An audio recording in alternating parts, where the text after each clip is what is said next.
नमस्कार, मैं हूँ ऋतु जोशी और आप देख रहे हैं न्यू इंडिया न्यूज नेटवर्क। इस वक्त पश्चिम बंगाल की राजनीति में सियासी घमासान तेज हो चुका है। जी हां, मुख्यमंत्री ममता बनर्जी और प्रधानमंत्री नरेंद्र मोदी के बीच आरोप प्रत्यारोप का दौर खुलकर सामने आ चुका है और इसका केंद्र बना है महिला आरक्षण विधेयक और चुनावी आचार संहिता। हुगली जिले के तारकेश्वर में एक चुनावी रैली को संबोधित करते हुए ममता बनर्जी ने प्रधानमंत्री नरेंद्र मोदी पर गंभीर आरोप लगाए। उन्होंने कहा कि प्रधानमंत्री ने राष्ट्र के नाम संबोधन का इस्तेमाल भारतीय जनता पार्टी के प्रचार के लिए किया, जो कि पूरी तरह गैर कानूनी है। ममता ने इसे सरकारी मशीनरी का दुरुपयोग बताया और साफ कहा कि उनकी पार्टी इस मामले की शिकायत चुनाव आयोग से करेंगी। ममता बनर्जी ने यह भी आरोप लगाया कि प्रधानमंत्री ने आदर्श आचार संहिता का उल्लंघन किया है।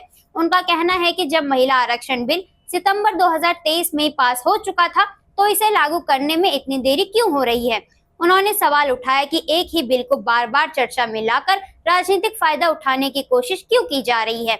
उन्होंने भाजपा पर यह भी आरोप लगाया कि महिला आरक्षण विधेयक को जानबूझकर परिसीमन प्रक्रिया से जोड़ दिया गया ताकि इसे लागू करने में देरी हो सके। ममता ने दावा किया कि भाजपा के पास पर्याप्त संख्या नहीं होने के बावजूद उन्होंने यह बिल पेश किया और अब इसका राजनीतिक इस्तेमाल किया जा रहा है। उन्होंने यहाँ तक कह दिया कि भाजपा का पतन शुरू हो चुका है। दूसरी तरफ प्रधानमंत्री नरेंद्र मोदी ने भी पलटवार करने में कोई कमी नहीं छोड़ी। बाकुंडा जिले के बिष्णुपुर में रैली को संबोधित करते हुए उन्होंने तृणमूल कांग्रेस पर आरोप लगाया कि उन्होंने संसद में संविधान संशोधन विधेयक को पारित होने से रोककर महिलाओं के साथ विश्वासघात किया है। उन्होंने कहा कि आने वाले चुनावों में महिलाएं इसका जवाब देंगी। प्रधानमंत्री मोदी ने इस मुद्दे को भावनात्मक रूप देने की कोशिश करते हुए कहा कि महिला सशक्तिकरण के रास्ते में जो भी बाधा बनेगा उसे जनता सजा देगी, खासकर पश्चिम बंगाल में जहां महिला मतदाता एक निर्णायक भूमिका निभाती हैं।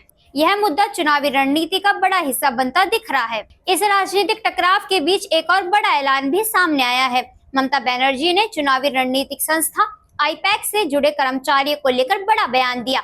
उन्होंने कहा कि अगर किसी दबाव या केंद्रीय एजेंसियों की कार्रवाई के कारण इन कर्मचारियों की नौकरी पर असर पड़ता है तो तृणमूल कांग्रेस उन्हें रोजगार देगी। उन्होंने भरोसा दिलाया कि किसी भी युवा को बेरोजगार नहीं रहने दिया जाएगा। ममता ने भाजपा पर आरोप लगाया कि वे चुनाव के दौरान डराने धमकाने की राजनीति कर रही है और विपक्ष से जुड़े लोगों को निशाना बना रही है। उन्होंने यह भी बताया कि इस मुद्दे पर उनकी पार्टी के वरिष्ठ नेता अभिषेक बनर्जी के साथ पहले ही चर्चा हो चुकी है। कुल मिलाकर पश्चिम बंगाल की सियासत में महिला आरक्षण, चुनावी आचार संहिता और राजनीतिक नैतिकता जैसे मुद्दे अब केंद्र में आ चुके हैं। आने वाले चुनावों में यह देखना दिलचस्प होगा कि जनता किसके दावे और आरोपों पर भरोसा करती है और किसे सत्ता की कुर्सी सौंपती है। और तमाम खबरों के लिए हमारे साथ जुड़े रहिए और देखते रहिए न्यू इंडिया न्यूज नेटवर्क।